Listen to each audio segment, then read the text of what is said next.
हम सब जानते हैं आज की इस दुनिया में इलेक्ट्रिसिटी कितना ज़रूरी है। क्या आपको पता है इलेक्ट्रिसिटी होता क्या है या इलेक्ट्रिक चार्ज होता क्या है? हेलो दोस्तों, मैं हूं उत्तम सिंह। आज की इस वीडियो में हम जानेंगे कि इलेक्ट्रिक चार्ज होता क्या है। इलेक्ट्रिक चार्ज या विद्युत आवेश को समझने से पहले हमें इस बात की जानकारी होना आवश्यक है कि कोई पदार्थ बना कैसे होता है। बहुत सारे परमाणु से।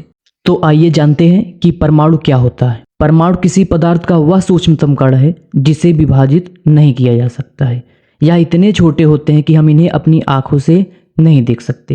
परमाणु को समझने के लिए आइए हम एक उदाहरण से समझते हैं। जैसे मान लो ये क्या है, एक पेपर शीट है। अगर हम इसे जूम करके देखें तो यह लाखों करोड़ों छोटे छोटे परमाणुओं से मिलकर बना है जिसे विभाजित नहीं किया जा सकता।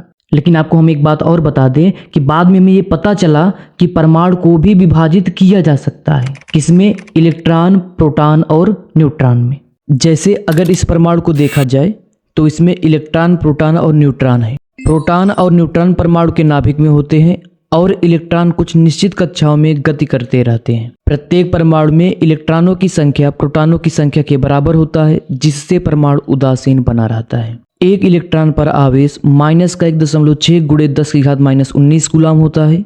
एक प्रोटॉन पर आवेश सेम होता है लेकिन वो पॉजिटिव का होता है, मतलब +1.6 × 10⁻19 कूलम। और न्यूट्रॉन पर कोई आवेश नहीं होता है और इसी कारण हम लोग बोल सकते हैं कि जो परमाणु है वो क्या होता है, उदासीन रहता है। अर्थात अब हम लोग कह सकते हैं कि किसी पदार्थ का मौलिक कण जो होता है उसे इलेक्ट्रॉन, प्रोटॉन और न्यूट्रॉन ही माना जा सकता है, ना कि परमाणु। अभी तक हम इस वीडियो में ये पता कर चुके हैं कि कोई भी पदार्थ हो, पदार्थ के 3 मूल कणों इलेक्ट्रॉन, प्रोटॉन व न्यूट्रॉन से मिलकर बना है। अब हम चलते हैं अपने टॉपिक की तरफ। हम लोगों का टॉपिक क्या था कि आवेश क्या है।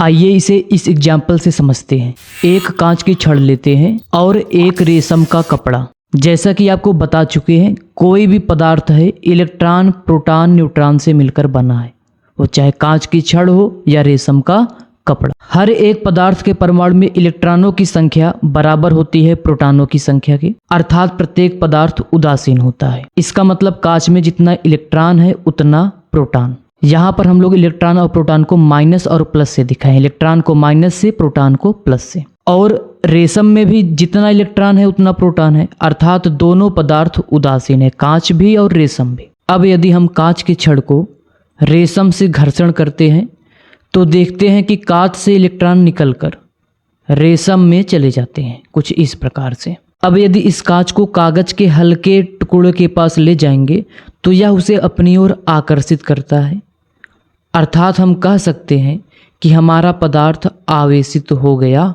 है। और देखो यह गुण कब आया है, जब हम लोग पदार्थ को एक दूसरे से क्या किए थे, घर्षण किए थे।